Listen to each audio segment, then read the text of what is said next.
سلام، به کانال معجزه لاغری خوش اومدین. امروز براتون طرز تهیه این نونهای اسفناج رو در نظر گرفتم که خیلی خوشمزه و رژیمیه، مخصوصا اگه تو رژیم کتوژنیک هستین ازش غافل نشید.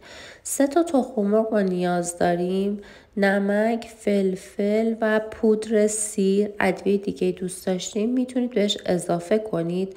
2 قاشق غذاخوری سرپر من آرد بادوم استفاده کردم که به انسجام نونها خیلی کمک میکنه، به نظرم استفاده کنید. و 2 تا 3 لیوان هم اسفناج.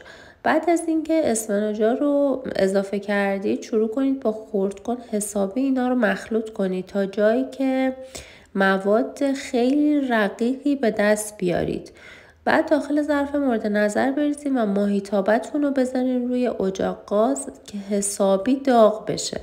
بعد از اینکه داغ شد من کمی با روغن زیتون چرب کردم و شروع کردم نونا رو پهن کردن. هر سایزی که دوست دارید میتونید نوناتون رو پهن کنید و حدوداً 10 تا 12 تا این مقدار مواد به من نون داد که من اومدم داخل ساندویچ ازش استفاده کردم. یعنی کمی گوشت چرخ کرده و قارچ رو ریختم و پنیر پیتزا گذاشتم روش و گذاشتم 1 دقیقه داخل مایکروویو که فقط پنیر آب بشه و واقعا خوشمزه بود.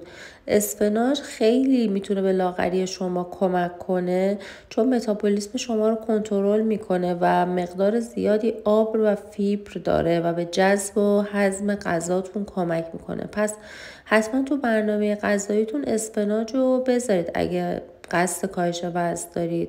امیدوارم از این ویدیو هم لذت برده باشین. تو ویدیوی بعدی میبینمتون. خدافظ.